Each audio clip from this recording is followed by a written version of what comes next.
Gentlemen, this country of ours is unique in one very important respect. We're the only nation in the world where practically every family has its own transportation system. Here in America, there's an automobile for every 4.5 people.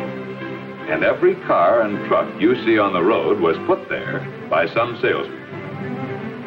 The automobile business offered a great opportunity for salesmen in the past, and because car buyers have been so well satisfied with this method of individual transportation, the selling of automobiles offers a still greater opportunity to salesmen today. But the fact that practically every family already has an automobile puts the new car salesman into the trading business. A salesman's job today is to trade the prospect out of his old car or truck and put him in a new one. That's why every Ford salesman must be skilled in trading techniques. And now, gentlemen, we're going to break up this meeting with the usual closing thought.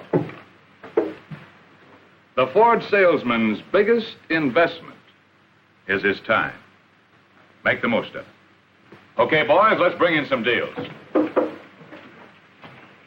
Herb Porter and Joe, I'd like to talk to you 2 minutes. Herb, one of the best ways for a new man to get started in this business of selling cars and trucks is to spend a little time with someone who knows all the angles. Now, Joe Thorne here is a good man to show you the ins and outs of the business. Joe, I'd like to have you take Herb with you for a few days, see how you do things. Is that all right with the both of you? Sure. You bet it is, Mr. Fuller. Okay, then, the best of luck to you, Herb. And did you have good luck, Herb? Well, Charlotte, that's something you can't just answer with a yes or a no. A lot of things happened, and... Tell me about them, Herb. Well, it's a long-winded story, but anyhow, we went for a ride in Joe's demonstrator. Mr. Thorne. Joe. It's Joe, Herb. Okay, Joe.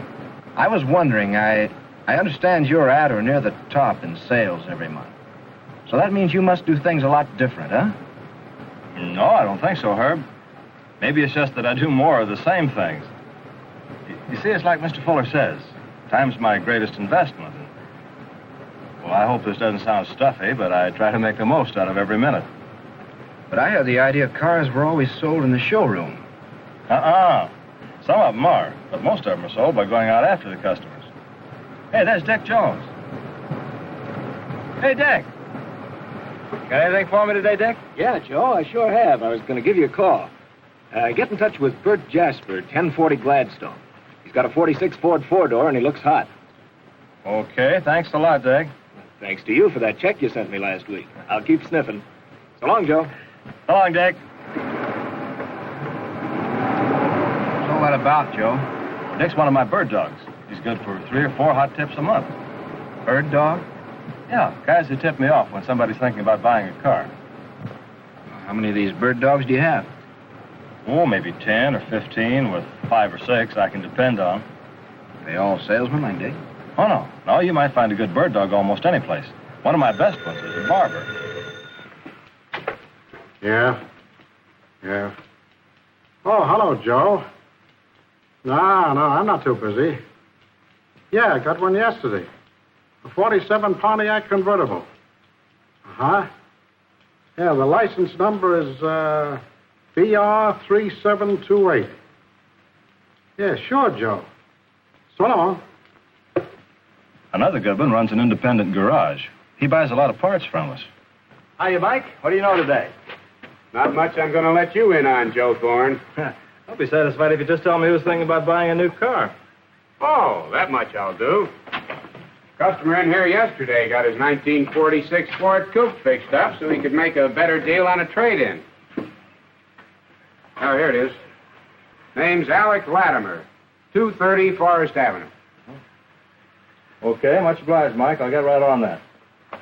See you later. I'm sure of that. So long. Besides those, I've got another good bird dog who's a car washer and one who works in a gas station.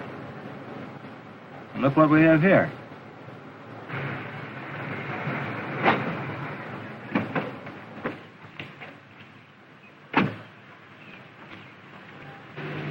Good morning, sir. My name's Joe Thorne. I'm with Jack Swift, Ford dealer. We got a buyer for a car like yours, but I've got to move fast. If I can get you more than it's worth, will you trade today? When I want to buy a new car, I don't know what to do about it. Very well, sir. Here's my card. If I can help you, let me know. Bye. Bye.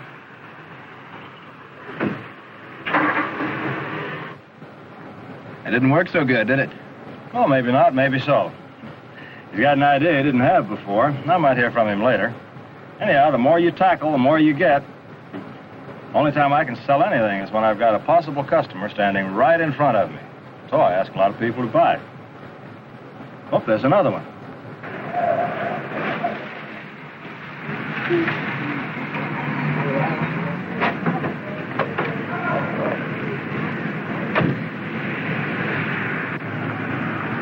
Morning, sir. My name's Joe Thorne. I'm with Jack Swift, Ford dealer. Yeah? We need a model like yours to balance our used car stock. If I can get you a real good deal on a new Ford, would you trade today? What's your offer? Oh, what do you think it's worth? Look, this was your idea. It's up to you to supply the figures. All right. According to the prices in today's paper, your car is worth around $1,000, Mr. A bullet. Yeah, but keep talking. You said you'd give me more than it's worth. And I will, too. How much will it take, Mr. Bullock? Every cent I can get. And that'll come to just about $1,200. I think I can get it through for you at $1,100. Nope. It's $1,200 or no deal. Well, maybe I can get it for you. Suppose you let me take your car over to our place to see what I can do. Well, what am I going to do for a car? Well, you can use mine, Mr. Bullard. Give you a chance to feel the difference. Okay, I'll do that. Can you come in around 2 o'clock, Mr. Bullard? Yeah, I think so.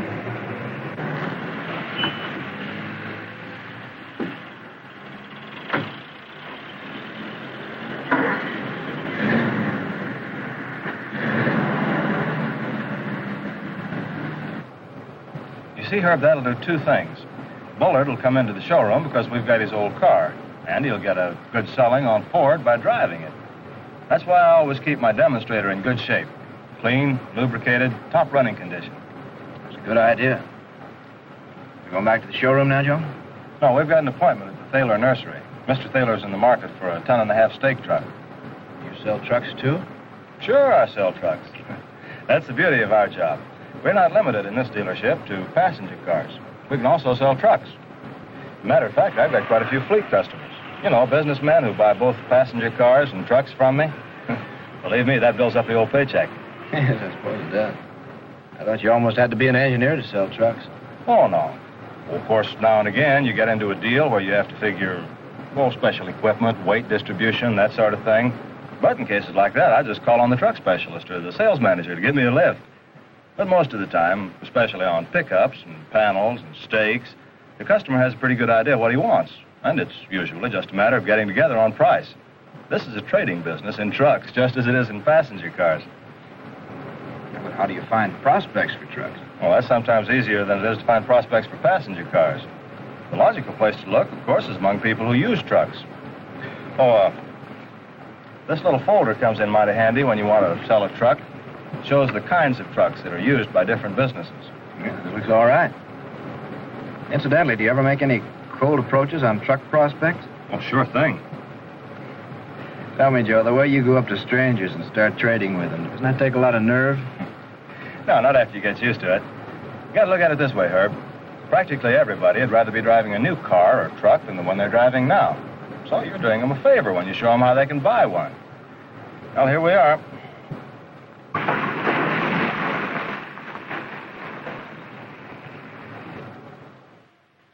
We're ready to give you an attractive trade-in allowance, Mr. Thaler, because it'd mean a lot to us in advertising to get you into a new Ford truck. How much would you give? We'll put you into a new 10.5 Ford. We'll take your old Chevy as a down payment, and your payments will come to only $65.10 a month for 24 months. How much allowance is that? That's an allowance of $625. Uh-huh. That's just about what the Chevrolet man said. I've always been satisfied with my Chevrolets. You do a lot of your own driving, don't you, Mr. Thaler? Yeah, most of it. Then the additional comforts you get in a Ford truck will be interesting to you. Our cabs have all the comforts you expect in a passenger car. For example, the Ford truck has a thick, springy, rubberized hair padding that can't mat down or pull apart. And besides these advantages in driver comfort, safety, and convenience, You get the ruggedness for long life that Ford's always been noted for. Compare the clutches, for example.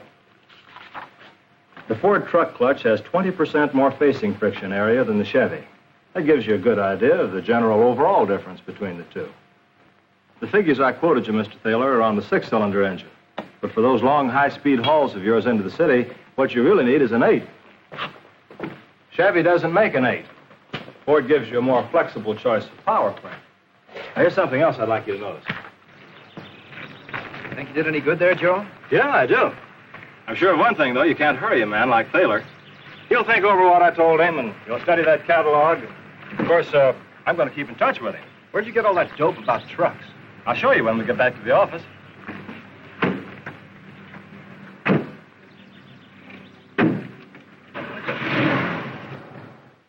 There you are, Herb.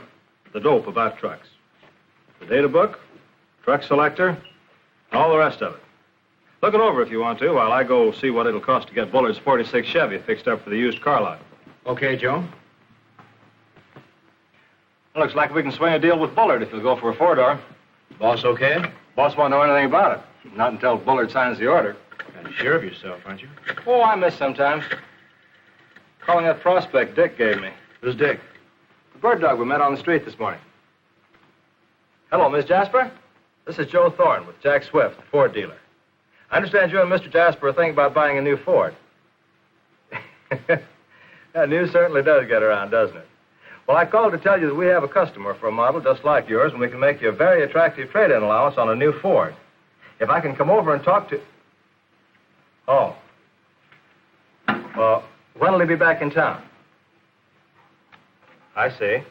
All right, then I'll call you on Friday. Thanks very much. Bye. Is that another prospect? Yeah. This is a competitive owner. I try to call at least 5 every day. Hello, Mr. Freetag. This is Joe Thorne with Jack Swift.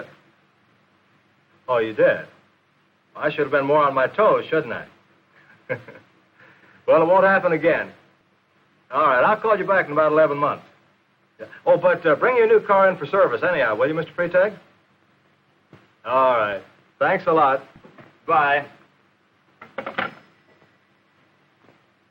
Oh, sure, Mr. Charters. Plymouth's a good car.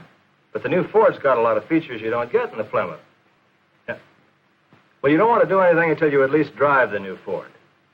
I'll stop by your house tonight about 8 o'clock. Okay? Fine. Thanks a lot. I'll see you this evening. Well, that takes care of the competitive calls. Let's go get some nourishment. That sounds interesting, too.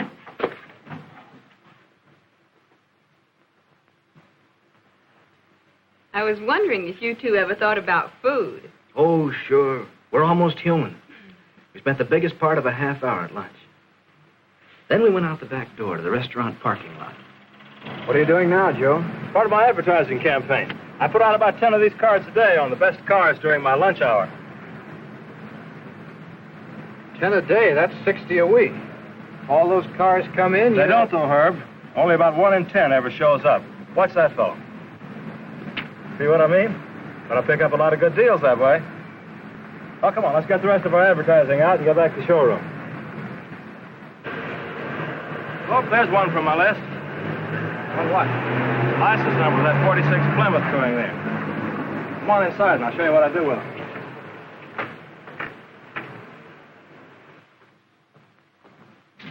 Hello, Miss Moore. Oh, Mr. Thorne? Will you look up some license numbers for me? Certainly.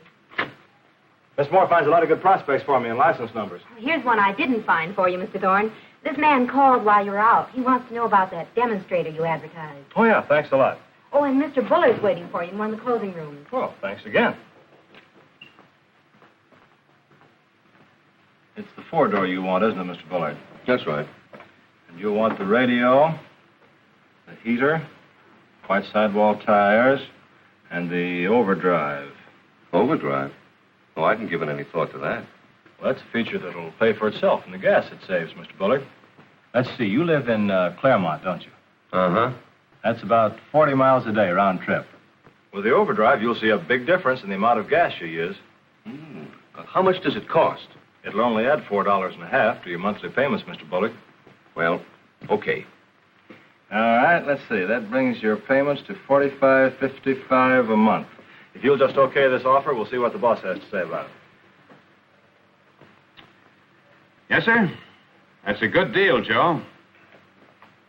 If they were all that clean, I'd be a much happier man. By the way, how's our new man, Herb, getting along? Well, there's the Bullard deal, Herb. They all that easy, Joe? But I get my share of them. Now I got to sell Bullard's old car. Still got time to get this ad in tomorrow's paper. You see, Herb, Bullard's car belongs to me for 48 hours. After that, anybody can sell it.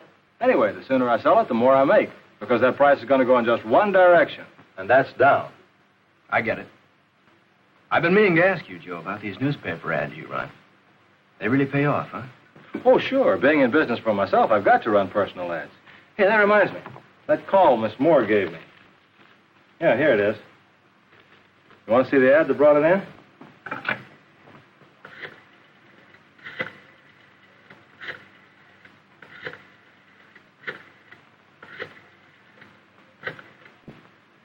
Hello, Mr. Faulkner. This is Joe Thorne. You called me about my Ford four-door. Yeah, what kind of car do you have? Yeah. Well, we ought to be able to make you a very attractive offer, Mr. Faulkner.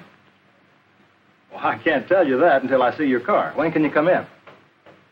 All right, fine. I'll see you then. Okay, goodbye. Now, I got this ad off to the newspaper, and we've still got time for some more cold approaches. Okay, Herb? Okay, Joe. Let's go.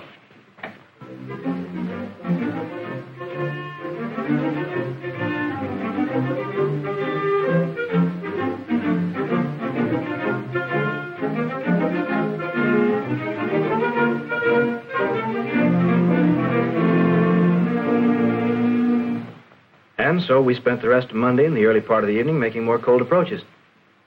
I told you it'd be long-winded, Charlotte, but that's the story. It wasn't long-winded at all. It's very interesting. Did you do the same thing on Tuesday and today? Yes, we did. The same things and more. We made a lot more cold approaches, got in touch with more bird dogs, called some more competitive owners, picked up a few more license numbers, and put out some more if I could would you card.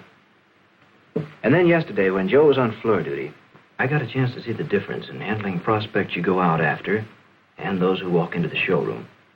These people, the Armstrongs, like almost everybody else who drops in, were only interested in how much they could get for their old car. But instead of making them a high-action offer the way he did with Bullard, Joe came in with a low-action offer. I'd say that car was worth around, $875. What? You're crazy. That's what your car's worth on the market, Mr. Armstrong. Here are some prices in today's paper on models like yours. So Joe quoted him the market figures, and the Armstrongs acted very unhappy. In fact, Mr. Armstrong made it plain he wanted $150 over the market to make a deal out of it. But that didn't bother Joe. He just made a note of the $1,025 and began selling the new car and as many accessories as he could so the deal would get closer to a reasonable figure. Then Joe got him into a pretty good humor by spending a few minutes with the showroom demonstration kit, hitting the features he knew Mrs. Armstrong would like. Oh, it is beautiful. They agreed that they wanted a four-door with white sidewalls, a heater, a radio, and seat covers, with Joe making notes on all this. Did you want the regular time payments to cover the balance, Mr. Armstrong? Yeah. Yeah. You know, that allowance on your old car is pretty steep. But if you'll okay this... Hold on there. You haven't agreed to my terms. Well, these are your terms, Mr. Armstrong. But I'll do my best to get the boss to go for them. He'd better. I watched the Armstrongs while Joe was checking the price, and they acted like a couple of kids. He was bragging like he'd bought the Fort Knox Gold for a counterfeit slug, and she was cooking up the story she was going to tell all her friends and relatives. That Ford was practically in their garage when, bang, Joe came back. Everything all right? Boss wants to know if I'm out of my head talking about $150 over market value. The deal's off? Oh, dear. No, he'll play along with us. He'll give you $100 over market value on this car with overdrive. On that basis, he might consider it. Might. Well, that's what he said. I think I can swing it with him.